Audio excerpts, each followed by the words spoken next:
नमस्कार बच्चों, ई हिंदी शाला में एक बार फिर से आप सभी का स्वागत है। आज हम करेंगे कक्षा 6 से पाठ 14 लोकगीत के शब्दार्थ, एमसीक्यू प्रश्न तथा अन्य प्रश्नोत्तर, भाषा की बात के बारे में भी चर्चा करेंगे। वीडियो के अंत तक अवश्य बने रहिएगा ताकि पाठ की संपूर्ण जानकारी आप तक पहुंच सके। तो चलिए सबसे पहले जानते हैं पाठ के कठिन शब्दों के अर्थ। सबसे पहला शब्द है हेय। हेय माने बुरा या बेकार या फिर जिसे छोटा समझा जाए। पद्यात्मक यानी कविता के रूप में। सृजती, इसका अर्थ होता है रचना करती या फिर बनाती। विशिष्ट यानी विशेष रूप से। प्रेम युक्त, प्रेम से भरा हुआ। हवाला, प्रमाण या सबूत को कहते हैं। साधारणतः, इसका अर्थ होता है आमतौर पर। उल्लसित यानी प्रसन्न। पुट का अर्थ होता है अंश, भाग। अनंत यानी जिसका कोई अंत न हो। उद्दाम यानी स्वतंत्र स्वभाव का या निरंकुश, जिसके ऊपर किसी का वश न चलता हो। संख्यक, संख्या में। प्रतीक का अर्थ है चिन्ह या निशान। संग्रह, इसका अर्थ होता है जमा करना। साधना, अभ्यास को कहते हैं। छटा, सुंदरता को कहा जाता है या शोभा। ओतप्रोत, खूब भरा हुआ या गुथा हुआ। लोच, लचक या लचीलेपन को कहते हैं। उपेक्षा, महत्व न देना यानी किसी की ओर ध्यान न देना। परिवर्तन, बदलाव को कहा जाता है। ओजस्वी का अर्थ होता है शक्तिशाली या फिर प्रभावशाली। चाव, शौक को कहते हैं। आह्लादकर यानी प्रसन्न करने वाला। मर्म, हृदय या मन को कहा जाता है। करुणा, दया के लिए प्रयोग किया जाता है। और बखान का अर्थ होता है वर्णन करना। ह्रास, किसी चीज में कमी होना या गिरावट आना। दलीय गायन, दल में गाना यानी समूह में गाना। अभिन्न यानी जो सबसे अलग हो। निर्द्वंद्व, जिसका कोई विरोधी ना हो। ये थे बच्चों इस पाठ के कठिन शब्दों के अर्थ। आइए अब लेते हैं आपकी परीक्षा यानी एमसीक्यू प्रश्नों की बारी। चलिए देखें आपने पाठ को कितना समझा, कितना जाना। पहला प्रश्न है, लोकगीत पाठ के लेखक कौन हैं? सुंदरा रामस्वामी, विष्णु प्रभाकर, भगवती चरण वर्मा या भगवत शरण उपाध्याय? बिल्कुल सही जवाब, भगवत शरण उपाध्याय। लोकगीतों की भाषा कैसी होती है? कठिन, शास्त्रीय, आम बोलचाल की भाषा या फिर सभ्य? बिल्कुल सरल सा प्रश्न है। लोकगीतों की भाषा आम बोलचाल की भाषा होती है। भोजपुरी में कौन से लोकगीत का अधिक प्रचार हुआ? सांवरिया, विदेसिया, भोजपुरिया या फिर झारखंडिया? उत्तर है विदेसिया, है ना। अगला प्रश्न देखें। अगला प्रश्न कहता है, आदिवासियों का संगीत कैसा है? बनावटी है, सरल और संक्षिप्त है, बेसुरा है या साधारण है? उत्तर है सरल और संक्षिप्त। आशा है कि आपका उत्तर भी यही होगा। आइए देखें अगला प्रश्न। किस राज्य में माहिया और सोहिनी महिवाल के गीत गाए जाते हैं? क्या वो बिहार है, राजस्थान है, गुजरात या फिर पंजाब? बिल्कुल सही जवाब, पंजाब में ये गाने गाए जाते हैं। लोकगीतों का प्रचलन है। पूर्वी भाषा में किस प्रदेश के लोकगीत रचे गए हैं? राजस्थान, गुजरात, पंजाब या फिर उत्तर प्रदेश?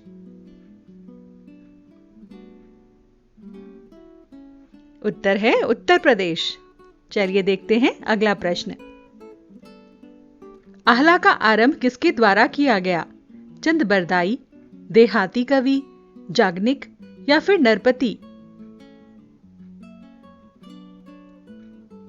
बिल्कुल सही, जागनिक ने इसका आरंभ किया था।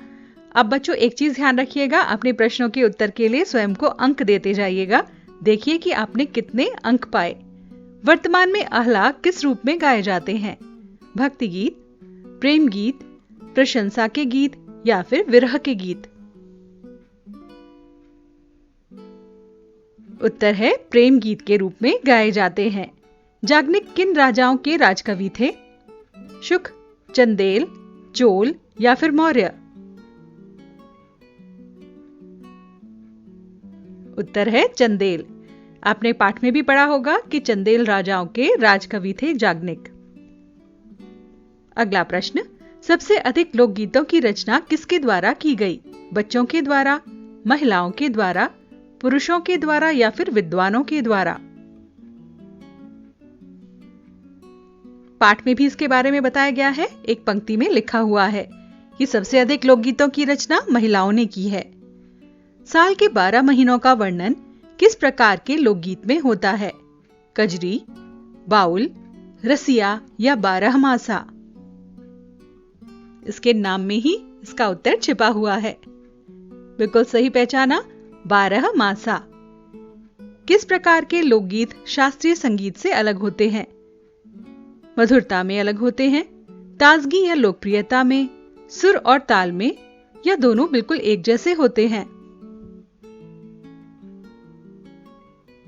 उत्तर है ताजगी और लोकप्रियता में ये शास्त्रीय संगीत से अलग होते हैं, क्योंकि शास्त्रीय संगीत पहले से ही बने हुए होते हैं और लोकगीतों की रचना निरंतर होती रहती है। हमारे देश में किन गीतों की संख्या ज्यादा है?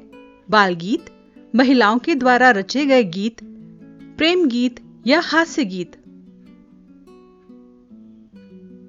बिल्कुल सही जवाब है आपका, महिलाओं के द्वारा गाए जाने वाले गीत, क्योंकि सबसे अधिक गीत महिलाएं ही गाती हैं। चाहे विवाह हो, पूजा का हो, कीर्तन हो, जगराता हो, हर समय महिलाओं को आप गाते गाते हुए सुन सकते हैं। होली के अवसर पर रसिया नामक गीत कहाँ गाया जाता है? गोकुल में, द्वारका में, ब्रज में या फिर अयोध्या में? एक गाना आपको बता सकते हैं, आज ब्रज में होली रे रसिया, है ना? बिल्कुल उत्तर सही है इसका, ब्रज। राजस्थान में कौन से लोकगीत बड़े चाव के साथ गाए जाते हैं? रसिया, ढोला मारू, विदेसिया या बारहमासा? चलिए देखें आपने उत्तर सही दिया या नहीं। उत्तर है ढोला मारू। अगला प्रश्न है, लोकगीतों की रचना किसके द्वारा की गई है? शहर के लोगों के द्वारा, संगीतकारों के द्वारा, विद्वानों के द्वारा या फिर गांव के लोगों के द्वारा? यह भी बड़ा सरल सा प्रश्न है कि गांव के लोगों के द्वारा ही लोकगीतों की रचना की जाती है। लोकगीत और नाच किसमें गाए जाते हैं? विशेष वाद्य यंत्रों पर गाए जाते हैं, अकेले में गाए जाते हैं, समूह में गाए जाते हैं, या इनमें से कोई भी उत्तर सही नहीं है? उत्तर है समूहों में, क्योंकि जब लोकगीत को नाचते हुए गाना होता है तो आदिवासियों के बारे में बताया गया है कि वो समूह में इसे गाते हैं। बंगाल के प्रमुख लोकगीत कौन से हैं? विदेसिया, चैता, बाउल और मितिथासीत या फिर माहिया? उत्तर है बाउल और मितिथासीत। मुझे आशा है कि आपका यही उत्तर रहा होगा। आइए देखें अगला प्रश्न क्या कहता है। गरबा किस प्रदेश में प्रसिद्ध है? महाराष्ट्र, राजस्थान, गुजरात या फिर उत्तर प्रदेश? बिल्कुल सही, गुजरात में ये बहुत प्रसिद्ध है। किस कवि के ग्रंथों में लोकगीतों का रूप देखने को मिलता है? कबीर, रहीम, तुलसीदास या फिर कालिदास? महाकवि के बारे में लिखा गया है, तो महाकवि कौन है? कालिदास, है ना? तो उत्तर भी है कालिदास। मध्य प्रदेश, छोटा नागपुर और दक्षिण में कौन से लोकगीत गाए जाते हैं? भील संथाल, उराव मुंडा, गोंडी और खांड या उपरोक्त सभी? बिल्कुल सही, उपरोक्त सभी जो हैं लोकगीत वो वहां गाए जाते हैं। अगला प्रश्न, हमारे देश में कितने गीतों की संख्या अधिक है? कौन से गीत हैं वो? स्त्रियों के, पुरुषों के, बच्चों के या किसी की नहीं? ये तो हम पहले भी कर चुके हैं, अलग रूप में इस प्रश्न को पूछा गया है, तो इसका उत्तर आप जानते होंगे। स्त्रियों के गीतों की संख्या सबसे अधिक है। लोकगीत कब गाए जाते हैं? तीज त्योहारों पर, विशेष अवसरों पर, विवाह के अवसर पर या उपरोक्त सभी अवसरों पर? उत्तर है उपरोक्त सभी। लोकगीत के लिए साधना की जरूरत नहीं पड़ती, क्योंकि ये हमारे दैनिक जीवन में रच बस गए हैं। ये बहुत बेसुरे होते हैं, इन्हें कोई गा नहीं सकता या उपरोक्त सभी कथन सही हैं? उत्तर है ये हमारे दैनिक जीवन में रचे और बसे हुए हैं इसलिए। विदेशिया का प्रचार किस बोली में हुआ है? बुंदेलखंडी, मैथिली, छत्तीसगढ़ी या भोजपुरी? इस पर आधारित एक और प्रश्न पूछा गया था, तो उसमें आप उत्तर देख सकते हैं, है ना? उत्तर है भोजपुरी। आदिवासियों के गीत किस प्रकार गाए जाते हैं? अकेले, केवल स्त्रियों के द्वारा, केवल पुरुषों के द्वारा या स्त्रियों और पुरुषों के द्वारा दल में या समूह में? उत्तर है स्त्रियों और पुरुषों के द्वारा समूह में गाए जाते हैं। चैता, कजरी, बारामासा, सावन इत्यादि कहाँ गाए जाते हैं? पश्चिम बंगाल, पूर्वी उत्तर प्रदेश, राजस्थान या फिर बिहार? ये अंतिम एमसीक्यू है। चलिए उत्तर देखते हैं। ये पूर्वी उत्तर प्रदेश में गाए जाते हैं। तो बच्चों, ये तो थे एमसीक्यूज। हमें आशा है कि आप सभी प्रश्नों के उत्तर दे पाए होंगे और अधिक से अधिक अंक आपने प्राप्त किए होंगे। चलिए अब करते हैं पाठ में दिए गए प्रश्नों के उत्तर। सबसे पहला प्रश्न है, निबंध में लोकगीतों के किन पक्षों की चर्चा की गई है? बिंदुओं के रूप में लिखिए, यानी आप इन्हें पॉइंट्स में लिखेंगे। लोकगीतों का हमारे देश में महत्व, लोकगीतों के प्रकार, लोकगीतों का विभिन्न अवसरों पर प्रयोग, लोकगीतों में स्त्रियों का योगदान, लोकगीत और शास्त्रीय संगीत, लोकगीतों का इतिहास, लोकगीत और वाद्य यंत्रों पर भी चर्चा की गई है और लोकगीत और उनकी भाषा के बारे में भी बताया गया है और लोकगीत और नृत्य जैसे बिंदुओं पर पाठ में चर्चा की गई है। आइए देखें दूसरा प्रश्न। हमारे यहाँ स्त्रियों के खास गीत कौन से हैं? हमारे यहाँ स्त्रियों के खास गीत हैं विवाह के अवसर पर गाए जाने वाले गीत, जन्म के अवसर पर गाए जाने वाले गीत, सावन के अवसर पर गाए जाने वाले गीत, नदियों पर, खेतों पर गाए जाने वाले गीत, संबंधियों के साथ प्रेम युक्त छेड़छाड़ करने वाले गीत और त्योहारों के अवसर पर गाए जाने वाले गीत इत्यादि। अगला प्रश्न है, पर सारे देश के अपने अपने विद्यापति हैं। इस वाक्य का क्या अर्थ है? पाठ पढ़कर मालूम करो और लिखो। अब विद्यापति कौन थे? बहुत ही प्रसिद्ध कवि थे। तो हर एक देश में, जितने भी राज्य हैं हमारे देश में, हर एक राज्य के अपने अपने ऐसे कवि हैं जो विद्यापति जैसे प्रसिद्ध हैं, है ना? कवि विद्यापति बड़े प्रसिद्ध कवि थे। आज भी पूरब में विद्यापति के गीत हमें सुनने के लिए मिल जाते हैं। यहाँ लेखक का तात्पर्य है कि अपने अपने इलाके में जो लोग इस प्रकार के लोकगीतों की रचना करते हैं वो भी विद्यापति के समान हैं। क्या लोकगीत और नृत्य सिर्फ गांवों या कबीलों में ही पाए जाते हैं? शहरों के कौन से लोकगीत हो सकते हैं? विचार लिखो। लोकगीत, लोक नृत्य गांवों और कबीलों में ही प्रसिद्ध हैं, क्योंकि शहरी जीवन बहुत व्यस्त होता है। शहर में कुछ खास अवसरों पर, जैसे विवाह, तीज त्योहारों आदि के अवसर पर लोकगीत सुनने के लिए भी लोग अपने अपने गांव से लोक कलाकार और लोक नर्तकों को बुलाते हैं। तो बच्चों, ये तो थे प्रश्नों के उत्तर। आइए अब करते हैं भाषा की बात। पहला प्रश्न है, लोक शब्द में कुछ जोड़कर जितने शब्द तुम्हें सूझें उनकी सूची बनाओ। इन शब्दों को ध्यान से देखो और समझो कि उनमें अर्थ की दृष्टि से क्या समानता है। इन शब्दों से वाक्य भी बनाओ, जैसे लोक कला। अब लोक यानी जनता और कला यानी आपको पता है आर्ट के लिए कहा जाता है। तो यहाँ इस प्रकार के शब्द आपको बनाने हैं जिनमें लोक शब्द जुड़ा हुआ हो। आइए देखें। लोकप्रिय यानी जो लोगों को प्रिय हो। इसके लिए हो सकता है प्रेमचंद की कहानियां बहुत लोकप्रिय हैं। लोकमंच, लोकमंच पर कलाकारों को अपनी कला दिखाने का मौका मिलता है। लोकवाद्य, ढोलक एक तरह का लोकवाद्य है।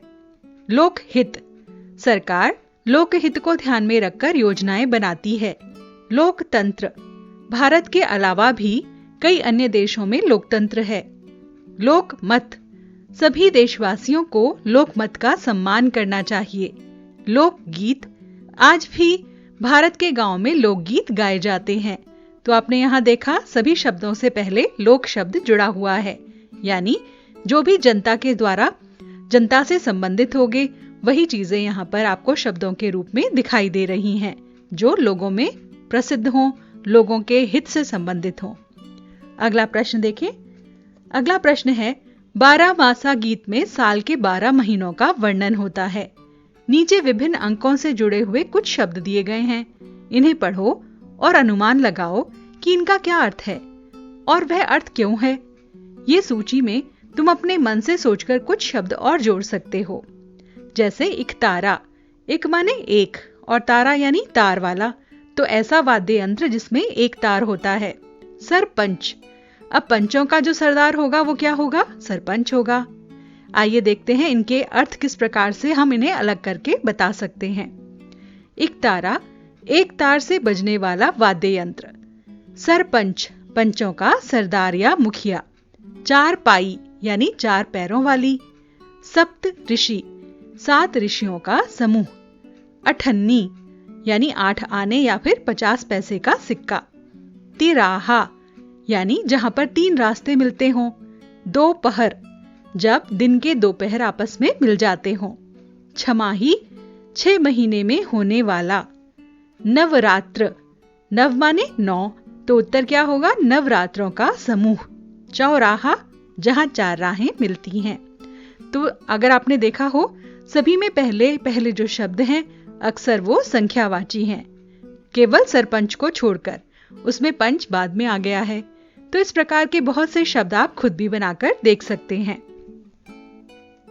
को, में, से ये वाक्य में संज्ञा का दूसरे शब्दों के साथ संबंध दिखाने का काम करते हैं, जिन्हें हम व्याकरण की भाषा में कारक चिन्ह या फिर विभक्ति चिन्ह कहते हैं। आपने पिछले पाठ झांसी की रानी में भी इसके बारे में जाना है। नीचे मंजरी जोशी की पुस्तक भारतीय संगीत की परंपरा से भारत के लोक वाद्य का वर्णन किया गया है। अब आपको ये पूरा गद्यांश पढ़ना है और रिक्त स्थानों में उचित आपको ये कारक चिन्ह भरने हैं। आइए देखें उत्तर क्या हो सकता है। तुरही भारत के कई प्रांतों में प्रचलित है। यह देखने में अंग्रेजी के एस यानी सी अक्षर की तरह होती है। भारत के विभिन्न प्रांतों में पीतल या कांसे से बना यह वाद्य यंत्र अलग अलग नामों से जाना जाता है। धातु की नली को घुमाकर एस का आकार इस तरह दिया जाता है कि उसका एक सिरा सकरा रहे और दूसरा सिरा घुंडी नुमा चौड़ा रहे। फूंक मारने पर एक छोटी नली अलग से जोड़ी जाती है। राजस्थान में इसे बरगू कहते हैं। उत्तर प्रदेश में ये तूरी, मध्य प्रदेश और गुजरात में रणसिंघा और हिमाचल में नरसिंघा के नाम से जानी जाती है। राजस्थान और गुजरात में इसे काकड़ सिंघी भी कहते हैं। तो आपने देखा कि किस तरह से इन्होंने संज्ञा शब्दों को वाक्य के दूसरे शब्दों से जोड़ दिया है। तो ये कारक हैं। यदि कारक के बारे में आप और जानकारी चाहते हैं तो हमारा कारक वाला वीडियो अवश्य देखिएगा। लिंक डिस्क्रिप्शन बॉक्स में दिया गया है। तो बच्चों, ये तो थे पाठ के एमसीक्यूज, शब्दार्थ और प्रश्नोत्तर। इसी प्रकार के अन्य वीडियो के साथ शीघ्र ही आपसे फिर से मुलाकात होगी। यदि वीडियो पसंद आया है तो लाइक, शेयर और सब्सक्राइब करना मत भूलिएगा। तब तक के लिए हम आपसे विदा चाहते हैं। विदा।